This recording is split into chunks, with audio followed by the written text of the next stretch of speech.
뉴스 속으로. 도널드 트럼프 대통령은 오늘 아침 미국이 직접 이란 핵시설을 타격할지 여부에 대해서 내가 그것을 할 수도 있고 안 할 수도 있다라고 말했습니다. 내가 이란에 대해 무슨 일을 할지는 아무도 모른다고 밝혀서 여전히 상황이 가변적임을 시사하고 있습니다. 이런 상황에서 이스라엘은 전투기 50여 대를 동원해 이란의 수도 테헤란 외곽에 위치한 핵 원심 분리기와 미사일 생산 시설을 공습하고 있습니다. 자, 봉화식 기자. 안녕하십니까? 네, 이스라엘군이 이란에 대한 공습을 지속하면서 중동 위기가 계속 고조되고 있습니다. 그렇습니다. 이스라엘 군대는 오늘도 전투기 50여 대를 동원해서 이란의 수도인 테헤란 외곽에 자리 잡은 핵 원심 분리기 그리고 미사일 생산 시설까지 공습을 단행했는데요. CNN 보도에 따르면 이스라엘 방위군은 정보부 도움을 받아서 50대가 넘는 전투기가 테헤란 외곽 지역 군사 목표물에 대한 공습을 완료했다. 이렇게 발표했습니다. 폭격 목표물 가운데에는 지대지 미사일 그리고 지대공 미사일을 만드는 시설도 포함됐다고 덧붙였습니다. 네, 이렇게 이스라엘의 공격을 강화하는 이유는 뭡니까?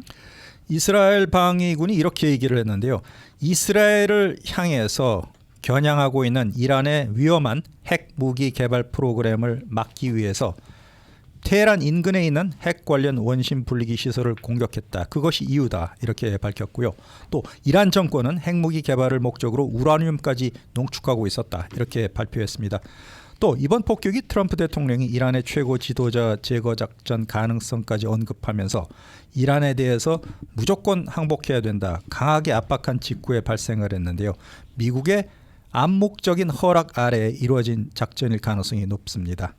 지난주에 이스라엘이 이란의 핵시설을 먼저 타격한 뒤에 고조되고 있는 양국 간의 군사 충돌이 이제 전면적으로 번질 조짐까지 보이고 있는데요. 트럼프 대통령마저 캐나다의 G7 정상회의 일정을 중단하고 국가안보회의를 긴급 소집하고 또 매일 회의를 할 정도로 긴박한 상황이 이어지고 있습니다. 그래서 결국 트럼프 대통령이 어떤 스탠스를 취할 것으로 예상이 되나요? 네, 트럼프 대통령이 이란 핵 시설 공격에 미국제 무기를 활용하는데 점점 긍정적으로 기울고 있다고 CNN이 보도를 했습니다. 반면에 외교적인 해결 방법에는 부정적인 태도로 변하고 있다. 이런 말이 나오고 있는데요. 트럼프 대통령 자신은 소셜미디어를 통해서 우리는 이란의 최고 지도자가 어디 숨었는지 정확히 알고 있는데 아직까지는 제거하지 않고 있지만 우리 인내심도 바닥났다. 이렇게 으름장을 나타냈습니다. 또 이란은 무조건 항복해야 되고 이제 우리는 이란 상공에 대한 완전한 통제권까지 가졌다. 이렇게 강조를 했는데 나도 내가 이란에 어떤 조치를 취할지 아직까지는 모르겠지만 이란을 공격할 수도 있고 안 할 수도 있는데 어쨌든 지금 이 순간에는 협상할 때라고 생각을 한다. 그렇지만 이란 정부는 지난 40년 동안 미국의 죽음을 저주해왔고 이란이 핵을 가지고 있는 것은 말이 안 된다. 이렇게 트럼프 대통령이 강조를 했습니다. 네, 자, 이스라엘은 핵무기가 있지 않습니까? 그런데 그렇습니다. 이란 핵무기 가지면 안 된다 그러면은 이란의 입장에서 보면은 왜 나는 안 돼, 너는 되고 이래서 막대한 피해를 입고 있으면서도 불구하고 물러서지는 않을 듯 하거든요. 네, 이란의 최고 지도자인 아야톨라 알리 하메네이가 조금 전에 만약 미국이 이스라엘 전쟁에 개입을 한다면 회복 불가능한 피해를 입을 것이다. 그리고 이란 입장에서 절대 항복은 없다. 이렇게 강조했습니다.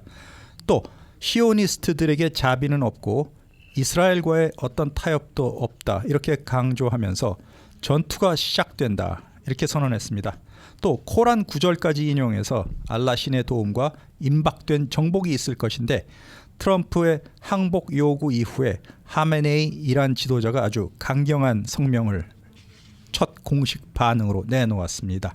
그리고 만약 미국이 이스라엘과의 전쟁에 직접적으로 개입할 경우에는 이란 입장에서는 중동 지역 여러 곳에 퍼져 있는 미군 기지를 공격할 계획을 갖고 있다고 뉴욕타임스가 보도를 했습니다.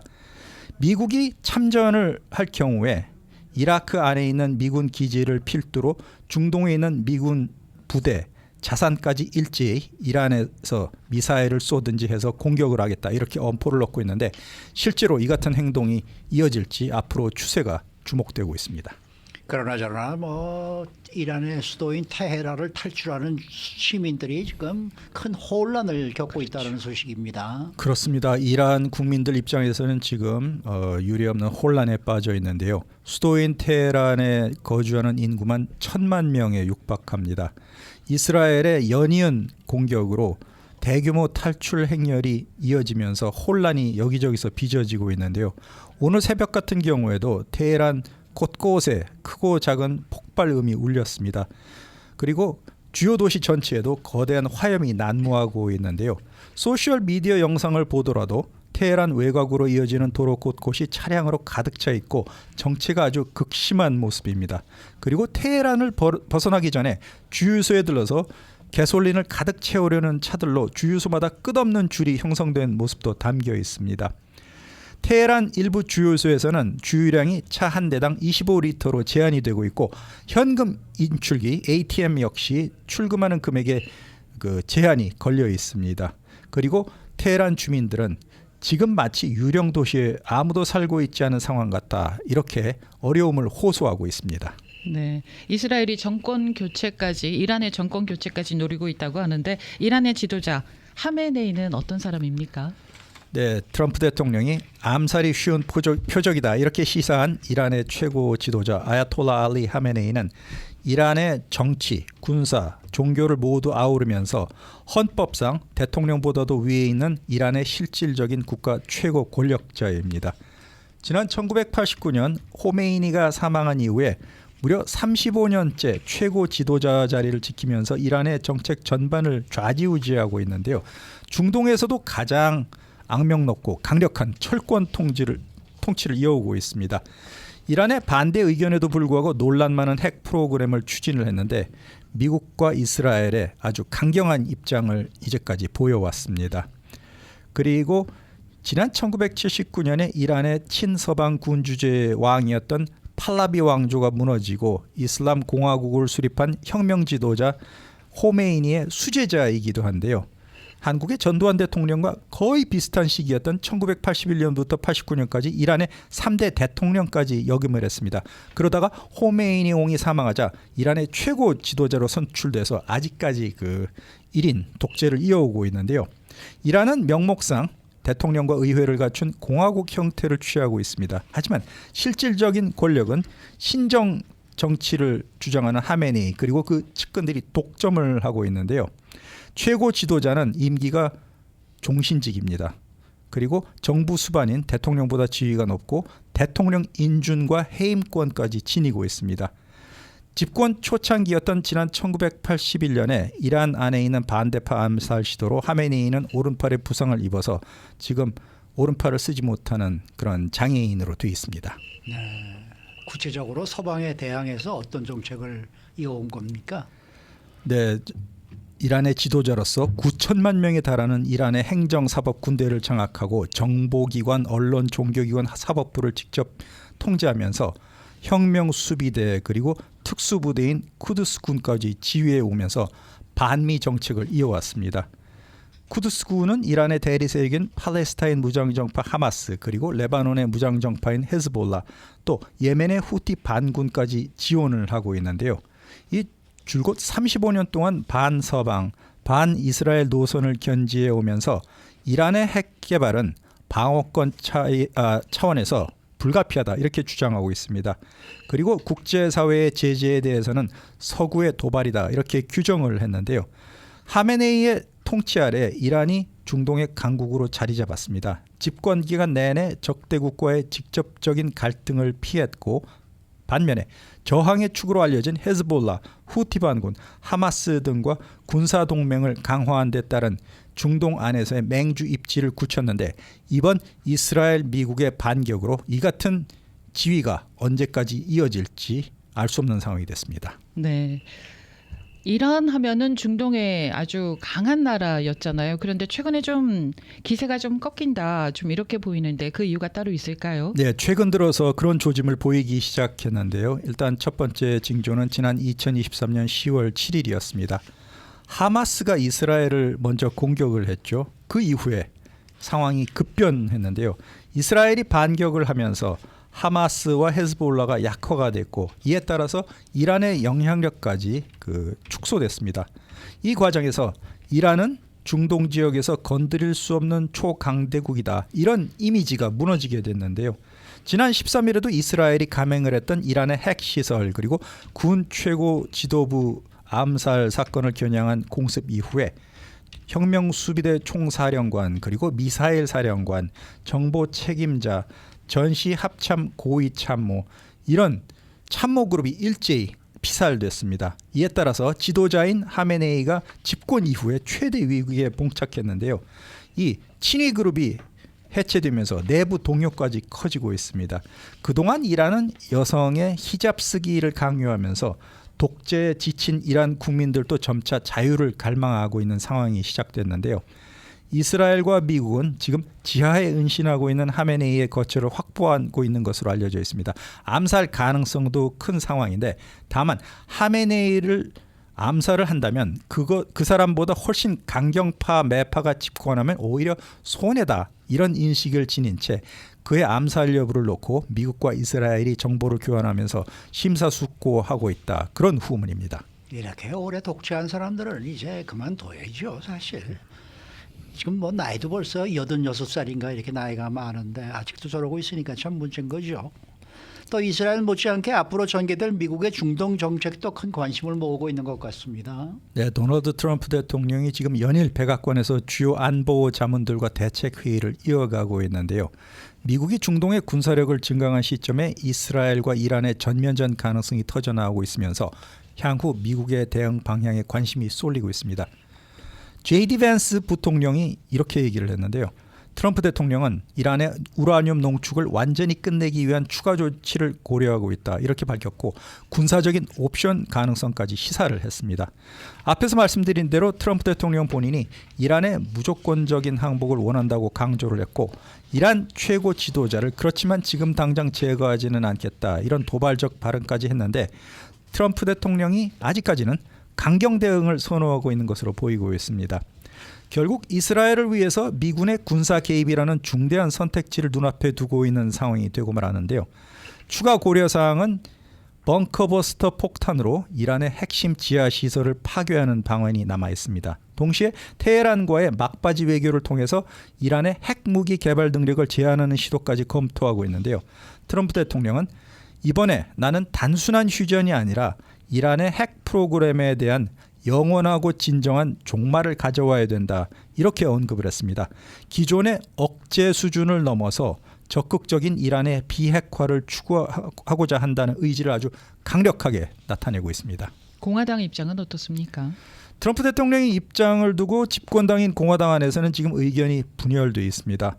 전통적인 매파의 경우에는 군사 개입을 지지하고 있지만 고립주의적인 입장을 지닌 마가 계열의 인사들은 우리 미국 국익에 직접적인 위협이 없는 한 해외 전쟁에 미국이 개입해서는 절대 안 된다. 이렇게 주장을 하고 있는데요.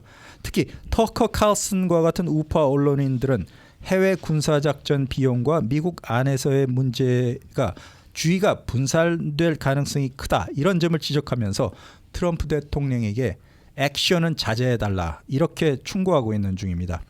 트럼프 대통령은 여전히 군사력 사용은 미국의 안보를 위한 정당한 수단이다. 이렇게 강조를 하면서 필요할 때 공격명령을 내릴 가능성도 배제하지 않고 있는데 이렇게 공화당 안에서도 의견이 갈리면서 대통령이 어떤 최종 결단을 내릴지 귀추가 주목됩니다. 미국 군이 직접 공격명령을 받고 작전을 수행할 가능성은 저는 없다고 생각이 들고 다들 그런 식으로들 얘기를 하고 있는 것 같아요. 그러니까 이스라엘 군이 도움을 요청하면은 마지못해 해주듯이 가서 폭격을 해주는 것 이런 방법으로 가는 것이 아마 미국에서의 작전이 아닌가 이런 생각이 드네요. 네. 어쨌든 뭐 오늘 내일 두고 봐야 조금 더 두고 봐야 될 것 같아요. 이란에서는 미국이 그 무기만 이스라엘이 지원해도 직접 군사 개입한 것으로 간주하겠다 이렇게 얘기하고 있는데 미군 대통령의 결단 앞으로 주목되고 있습니다. 네. 수고 많으셨습니다. 고맙습니다. 봉화식 기자였습니다.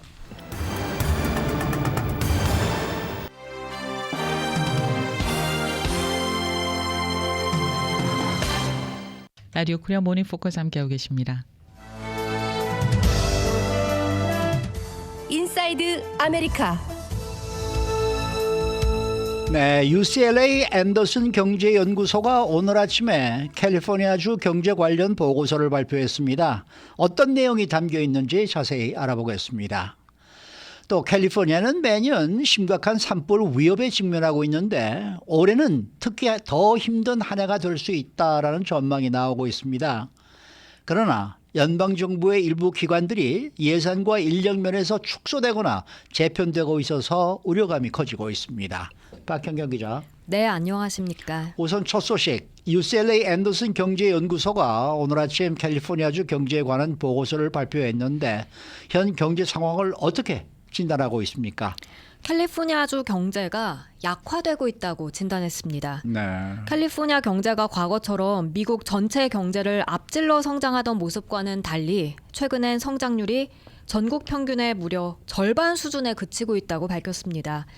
특히 캘리포니아주의 주력 산업들, 예를 들어 제조업이나 엔터테인먼트, 물류 산업들이 부진하고 있고요. 네. 또 전체 고용 시장까지 위축되고 있어서 경제 전반이 정체 국면에 접어들었다는 분석입니다. 네, 일자리 상황도 좋지 않다고 하는데 구체적인 수치나 실업률은 어떻습니까? 올해 첫 4개월 동안 약 5만여 개 일자리가 사라졌고요. 실업률은 계속해서 5%를 웃돌고 있는 상황입니다. 특히 4월 기준 캘리포니아주의 실업률은 전국 평균보다 1.1%포인트 높은 수준을 기록했습니다. 4월엔 17,000여 개 일자리가 소폭 늘긴 했지만요. 연간 기준으로 보면 여전히 큰 폭의 고용 손실이 있는 셈입니다. 이 고용 감소가 특정 산업에 집중이 되어 있는 겁니까? 그렇습니다. 이 엔터테인먼트 산업에서의 고용 감소 그리고 기술과 제조업 부문 축소가 실업률 상승의 주된 원인으로 꼽힙니다. 이들 산업은 캘리포니아주 경제를 떠받치는 핵심 축으로 여겨지고 있기 때문에 이 부문의 침체는 캘리포니아주 전체 경제에 상당한 타격을 줄 수밖에 없습니다. 그러면 앞으로 경기 전망은 어떻습니까? 더 나빠질 수도 있다라는 의미인가요? UCLA 보고서는 올해 남은 기간 동안 캘리포니아주 경제가 완만한 경기 위축을 겪을 것으로 전망했습니다. 느리거나 심지어 마이너스 성장 가능성을 제기했는데요. 예. 특히 보건, 교육, 정보 부분도 이미 그 성장의 정점에 달했을 가능성이 있어서 추가적인 고용 창출도 제한적일 것으로 봤습니다. 심각한 얘기네요. 네. 트럼프 행정부의 이민 정책도 경제에 영향을 미친다라는 분석이 나왔다면서요? 보고서에선 트럼프 행정부가 추진 중인 그 대규모 불체자 추방 정책이 이곳 캘리포니아주 노동력에도 영향을 줄 수 있다고 경고했습니다. 실제로 이러한 일자리 감소 상황 속에서 일부 캘리포니아주 노동력이 추방될 수 있는 배경이 된다고 언급했습니다. 여기에 연방정부의 의료비 지원 축소까지 더해져서 보건, 사회서비스, 유통, 레저 접객 산업뿐만 아니라 건설과 비내구재 제조업에도 부정적인 그런 파급 효과가 예상된다고 전했습니다. 그래도 회복이 돼야 될 텐데 말입니다. 회복의 실마리는 어디서 좀 찾아볼 수 있을까요? 어떤 산업에 주목하면 좋습니까?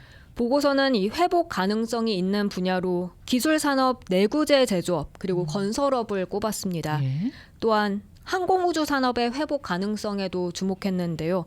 보잉과 에어버스의 정상 생산 복귀 그리고 우주 탐사와 위성 생산 확대가 고부가 가치의 산업의 부활을 이끌 수 있을 것으로 전망했습니다. 이 같은 산업 재건이 이뤄지게 된다면 캘리포니아주가 다시 한번 전국 평균을 웃도는 그런 경제 성장률을 기록할 수 있을 것으로 봤습니다. 실업률은 앞으로 어떻게 될 것으로 예측이 되고 있습니까? UCLA는 올해 캘리포니아주 실업률이 최대 6.1%까지 오를 수 있고 연 평균으로는 5.8% 수준을 기록할 것으로 내다봤습니다. 하지만 내년부터는 그래도 경제 회복이 시작돼서요. 2026년 내년의 평균 실업률은 5.6%로 약간 내려가고 또 2027년엔 4.4%로 개선될 것으로 내다봤습니다. 네, 이렇게 캘리포니아 경제가 약화되고 있다는 그러한 사실이 민주당 주정부 때문에 그렇습니까? 연방정부 공화당 정부 때문에 그렇습니까? 하는 얘기는 없습니까? 그런 것까지는 안 나와요. 그것까지는 안 나왔어요. 네. 그런 게 나와줘야 좀 속이 시원한데. 네. 자, 다음 소식입니다. 캘리포니아주는 이제 해마다 반복되는 산불 시즌을 이제 앞두고 있는데 올해는 그 어느 때보다 상황이 심각하다고 하고요. 구체적으로 어떤 예측이 나왔습니까? 국립 산불 예방센터가 최근 발표한 보고서에 따르면 올해 9월까지 캘리포니아주 비롯해서 미 북서부 전역에서 평균 이상 수준의 산불 발생 가능성이 매우 높다고 진단했습니다. 특히 북가주, 시에라 네바다, 해안 지역은 중대한 산불 가능성이 있는 곳으로 지정됐습니다. 이번 여름은 이례적으로 더 덥고 더 건조할 것으로 예상되는데 이로 인해 작은 불씨도 대형 산불로 번질 수 있는 조건이 이미 갖춰졌다는 설명입니다. 이렇게 상황이 나빠지고 있는데 트럼프 행정부는 지금 연방기관의 효력을 계속 축소하고 있지 않습니까? 맞습니다. 특히 산림청, 연방재난관리청, FEMA, 해양대기청 등 산불 대응 핵심 기관 이 세 곳에 대해서 예산 삭감과 인력 감축, 구조 개편을 단행하고 있죠. 트럼프 대통령은 이를 예산 낭비 제거와 세금 절감이라고 설명하지만요. 전문가들은 또 캘리포니아주의 재난 대응 역량을 크게 약화시킬 수 있는 조치라고 지적하고 있습니다. 네. 그럼 우선 산림청부터 살펴보자고요. 어떤 변화가 산림청에 있습니까? 산림청은 우선 캘리포니아주 전체 산림의 절반 이상을 관할하는 동시에 가장 큰 연방 소속 산불 진압 조직인데요. 그런데 트럼프 행정부가 예산의 63%를 삭감하고 예. 또 전체 인력의 약 30%에 해당하는 10,000명 감축을 추진 중입니다. 현장 소방 인력은 감축 대상이 아니라고는 하지만 그래도 불에 잘 타는 초목을 제거하거나 기계와 기술을 관리하는 과학자, 지원 인력은 대거 해고된 상태입니다. 여기에다가 레드카드라고 불리는 산불 보조 인력 1,400여 명도 퇴사하거나 해고된 것으로 나타났습니다. 지금 뭐 구조 개편도 추진 중이라고 얘기를 들었는데 그건 어떤 내용입니까? 트럼프 대통령은 내년 예산안에서요, 이 산불 진압 인력을 내무부 산하 새로운 부처로 이관하겠다고 밝혔습니다. 기존 산림청은 목재, 채굴, 레크레이션 중심의 임무로 축소되고 산불 대응 기능은 분리되는 그런 방식입니다. 이로 인해 기관의 임무 자체가 변경되고 현장 대응도 단절될 수 있다는 우려가 나오고 있습니다. 이거야말로 캘리포니아주를 노린 트럼프 대통령의 한 수가 아닌가 이런 생각이 드네요. 네. 아마 많은 분들이 그렇게 생각할 것 글쎄요, 같아요. 말이에요. 저도 그렇게 생각이 드니까요. 네. 그러면은 그 FEMA 연방재난관리청도 비슷한 문제를 겪고 있다는 얘기 아닙니까? 맞습니다. 이 FEMA는 산불이나 기타 재난이 발생했을 때 초기 장비 지원부터 복구 작업까지 총괄하는 핵심 예. 기관인데요. 최근 전체 직원의 약 30%인 2,000명이 해고되거나 자발적으로 퇴사했습니다. 트럼프 대통령은 FEMA 자체를 올해 허리케인 시즌이 끝나는 11월 이후 해체시키고 주정부의 재난 책임을 넘기겠다는 방침을 밝힌 바 있습니다. 와우. 구체적으로 어떤 영향을 미치게 되는 거예요? 그러면은 대표적으로 화재 관리 보조금, 이게 주정부나 그 장비, 인력 확보에 드는 비용의 최대 75%를 연방정부 쪽에서 부담하는 그런 프로그램인데요. 지금처럼 FEMA 기능이 약화된다면 이런 지원이 축소되거나 아니면 완전히 사라지게 될 가능성이 있습니다. 실제로 올해 LA에서 그 발생했던 팔리세이즈와 이튼 산불 이후에 FEMA가 관행적으로 제공해왔던 토양 검사 비용 지원을 거절한 그런 사례도 찾아볼 수 있습니다. 네, 이것도 최영호 앵커께서 말씀하신 것처럼 FEMA는 뭐 홍수, 뭐 태풍 그렇죠. 피해 이런 것도 있는데 우리 특별- 4.19 복동 때도 덕을 네, 많이 네, 봤죠, 네. 사실. 그런데 꼭 집어서 화재 관리 보조금과 연관해서 이렇게 돼서 이것도 캘리포니아주가 타겟이 된 거 아닌가 싶은데, 자 그러면은 기상정보 제공기관 해양대기청에도 변화가 어떻게 일어나고 있습니까? 우선 해양대기청은 산불 예보, 위험 경보, 초기 대응 전략을 결정하는 데 가장 중요한 과학적 정보를 제공하는 기관인데요. 예. 현재 1,000명 이상의 과학자, 기상 전문가가 해고됐고 기상풍선 발사도 여러 지역에서 중단된 상태입니다. 특히 이 국립기상청의 세크라멘토와 햄퍼드 지부는 야간 운영이 불가능한 수준으로 인력이 줄어들어서요. 캘리포니아주에서 산불이 발생하기 가장 쉬운 곳인 센트럴밸리 또 시에라 네바다 지역에서 산불 예보 대응이 느려질 수 있다는 우려가 커지고 있습니다. 그렇다면은 캘리포니아 주 정부는 이런 데에 대해서 어떻게 대응을 하고 있는 거예요? 캘파이어는 현재 12,500명의 인력을 확보했고 앞으로는 14,500명까지 증원할 계획을 내놓고 있습니다. 그리고 인공지능 AI를 활용해서 1,000개 이상의 산악 카메라를 실시간으로 분석하는 얼러트 캘리포니아 시스템, 그리고 위성으로 산불 발생 징후를 탐지하는 Earth Fire Alliance 프로젝트를 통해서 연방 정부의 의존도를 좀 낮추려는 시도를 현재 진행 중입니다. 다만 캘파이어 측도 연방이나 지방 기관 파트너들과 협력하지 않으면 대응에 분명히 한계가 있다는 점 밝히고 있습니다. 네. 그리고 전문가들은 또 어떤 부분에 대해서 우려하고 있습니까? 무엇보다 모든 기관들이 동시에 기능을 상실하거나 축소되는 시기란 점입니다. 기후학자인 유씨 계열 소속 데니엘 스웨인 박사는요.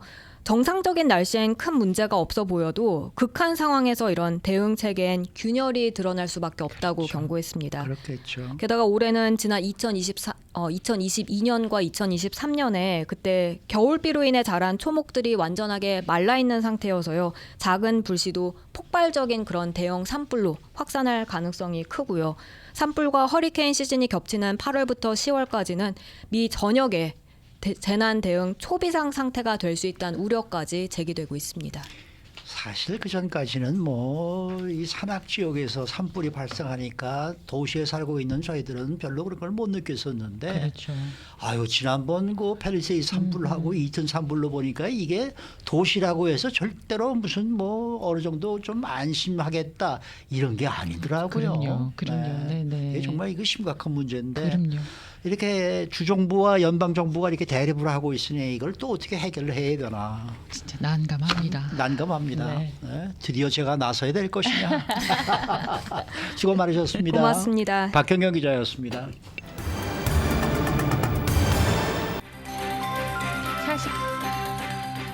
데일리 브리핑.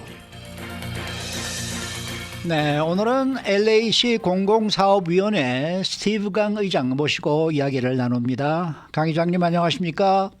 네, 안녕하세요. 네, 요즘 상당히 바쁘시죠? 네, 지난 한 열흘 동안 너무나도 네. 바쁘게 지금 지내고 있습니다. 네. 참 LA시 직원들도 정말 요즘이 가장 힘든 시기가 아닌가 이런 생각이 드는데 이민 단속 반대 시위가 지금 LA시청 인근에서 계속해서 이어지고 있습니다. 그렇지만은 어젠가요 이 LA시가 이 다운타운 통금령을 해제를 했는데 왜 이런 결정이 내려졌다고 생각하십니까? 네, 사실 어저께 이제 캐런 베스 시장의 이제 보도자료 이후 저도 많은 분들이 또 질문을 해주셨는데요. 아직 네. 조금 이른 거 아니냐 또는 또 발생하면 어떡하니 이런 우려의 목소리가 상당히 많이 있습니다. 물론 네. 저희도 이해는 하지만 지난 토요일이죠. 노킹스데이 퍼레이드 그 시위가 이제 피크였다고 하면 그렇죠.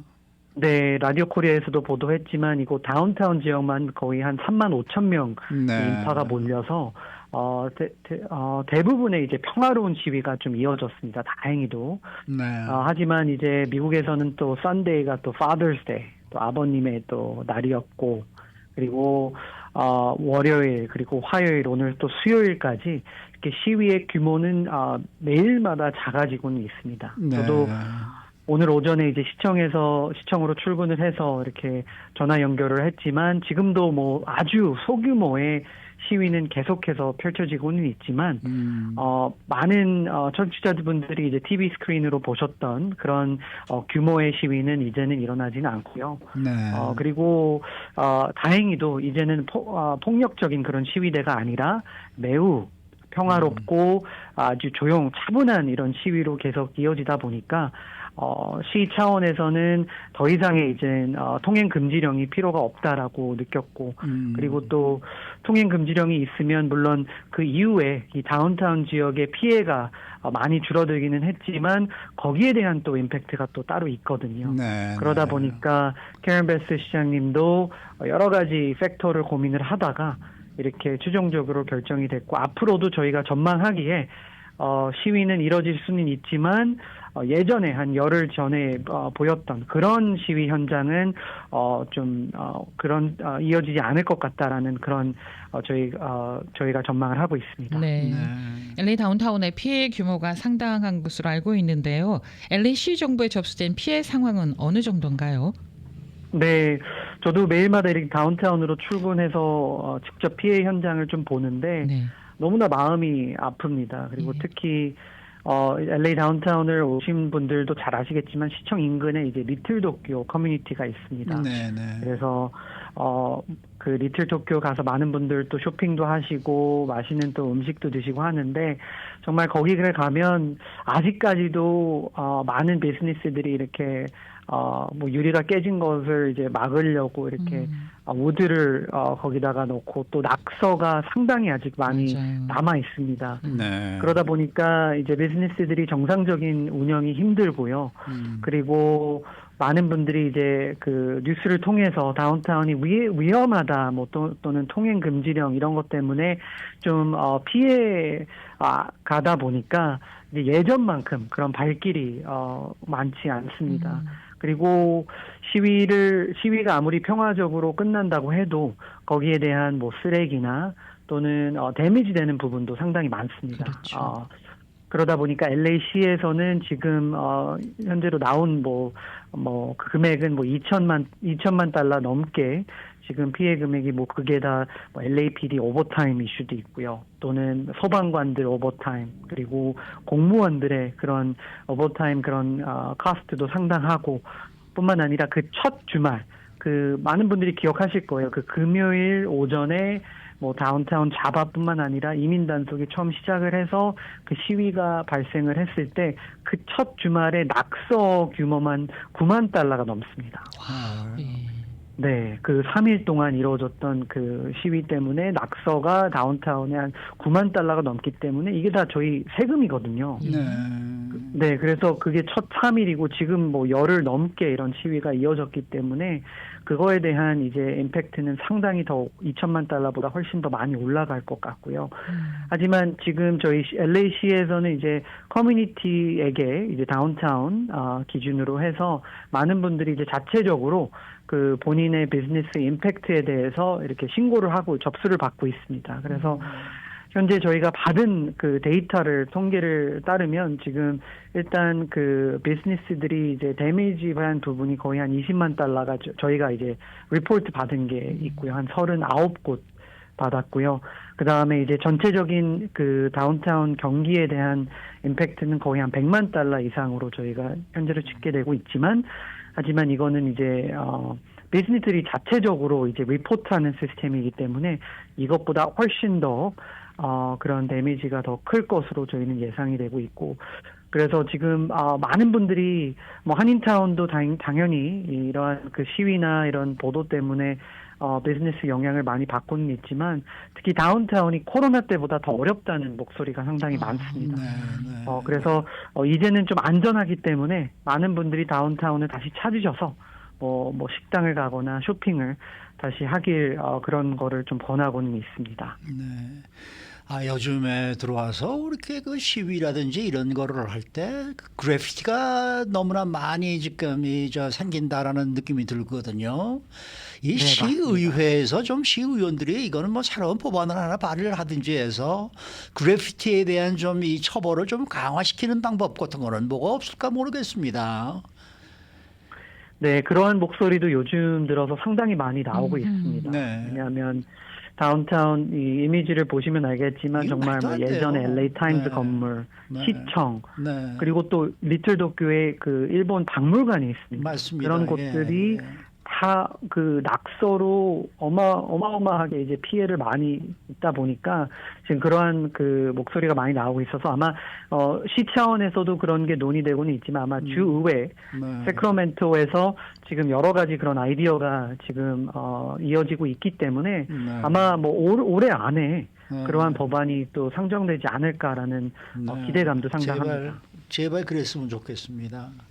그러나 저러나 이번에 그 지난주에 일부 시위대가 LA 한인타운까지 또 진입했지 않았습니까? 그래서 우리 한인들이 정말 많이들 놀라셨는데 우리야 뭐 92년도 그 LA 폭동 때문에 오히려 이런 이 트라우마가 있다라고 저는 생각을 하고 있는데 그 33년 전 LA 폭동 때와 지금의 LA시의 대응 방향이 좀 많이 달라지긴 한 겁니까?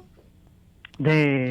많이 달라졌습니다. 물론 특히 한인타운 거주하시거나 비즈니스 하시는 분들은 지난주에 갑작스럽게 그 일부 시위대가 이제 한인타운에 들어와서 상당히 많이 놀라셨던 걸로 알고 있는데 네. 거기에 대한 저는 해명을 드리고 싶어요. 왜냐하면 92년도에 LA 폭동은 뭐 제가 직접 경험하지는 않았지만 뭐 앵커께서는 직접 뭐 이렇게 24시간 계속해서 보도를 하셔서 잘 아시겠지만 그 당시만 해도 LA시 전체가 이제 불타고 있었다는 걸로 알고 맞아요. 그렇죠, 그렇죠. 네. 그리고 뭐 인명 피해, 뭐 재산 피해, 뭐 피해 규모가 지금과는 뭐 차원이 다르다고 상대가 안 되죠. 저는 그렇게 네. 그렇죠. 비교가 안 된다고 저는 알고 있는데 물론 거기에 대한 트라우마가 있습니다. 그래서 시위대가 들어왔을 때 많은 분들이 아니 어떻게 왜 LA시에서는 한인타운에 어떻게 시위대를 막지 못하고 이렇게 들어오게 했냐라는 이런 목소리가 나온 걸로 알고 있는데 미국에서는 이 수정헌법 제1조항이 자유로운 이런 평화로운 시위를 존중을 하게 보장을 합니다. 네. 그러다 보니까 아무리 이제 뭐 윌셔 선상, 뭐 웨스턴 선상 길을 막고 이 시위대가 막고 이제 시위를 이어갔어도 폭력적인 그러한 행위가 없었기 때문에 사실 LA시에서는 또는 LAPD가 이런 거를 미리 막을 수가 없습니다. 또 뭐 저희가 막았으면 아마 소송으로 이어져서 더 큰 그 논란으로 또 이어질 수 있는 상황이기 때문에 나중에 시위대가 계속 늦은 시간에도 불구하고 계속 시위를 이어가고 길을 막다 보니까 그때는 이제 LAPD에서 이제 해산 명령이 나오고 해서 잘 이제 해산이 됐는데 일단 92년도랑 다른 점은 몇 가지가 있습니다. 확실히 저희 한인 커뮤니티의 정치적 신장 또는 규모가 더욱더 커지다 보니까 이런 거에 대한 이제 시장의 성명이 또 따로 발표가 되고요. 그리고 그 당시에 시위대가 한인타운에 들어왔을 때 많은 분들이 이제 뭐 유튜브나 이런 데서 접하셨겠지만 시위대 규모보다 LA시 경찰 규모가 훨씬 컸습니다. 엄청 많았어요. 그래서 네. 네, 헬기뿐만 아니라 경찰이 뒤에서 이렇게 둘러싸면서 맞아요. 혹시나 돌발 상황을 막기 위해서 그 약간 디펜스 포스처로 이제 잘 따라오고 있었습니다. 그렇기 때문에 큰 이제 피해는 없었고요. 그리고 또 한 가지는 이제 92년도는 제가 배우기로는 그 당시에 LAPD나 경찰 이런 치안 담당자들이 한인타운을 아예 버리고 이런 백인 잘 사는 동네에 약간 맞아요. 실드를 쳐서 네. 못 들어오게 했다. 뭐 이러한 지적이 많았습니다. 그래서 맞습니다. 확실히 이번에는 LAPD나 시장실이나 정부기관에서 그런 한인타운의 트라우마를 잘 알고 있기 때문에 더욱더 많은 소통과 이런 거를 이어가서 또 한 번의 그러한 돌발 상황은 없었고요. 그래서 평화롭게 시위가 이제 이어갈 수 있었습니다. 근데 한 가지는 이제 그 미국 헌법에 그러한 이제 평화 시위를 보장하는 그런 문구가 있기 때문에 정부기관에서는 그런 네벨이 상당히 높습니다. 그래서 아니 도로를 막았는데 어떻게 이게 평화 시위냐라고 네. 하실 수는 있지만 예. 그것도 어느 정도는 이제 평화 시위 안에서 바운더리 안에서 존중을 해야 되기 때문에 그러한 부분은 좀 이해해 주셨으면 감사하겠습니다. 네, 알겠습니다. 네. 오늘 말씀 잘 들었습니다. 네, 감사합니다. 네, LA시 공공사업위원회 스티브 강 의장 함께했습니다.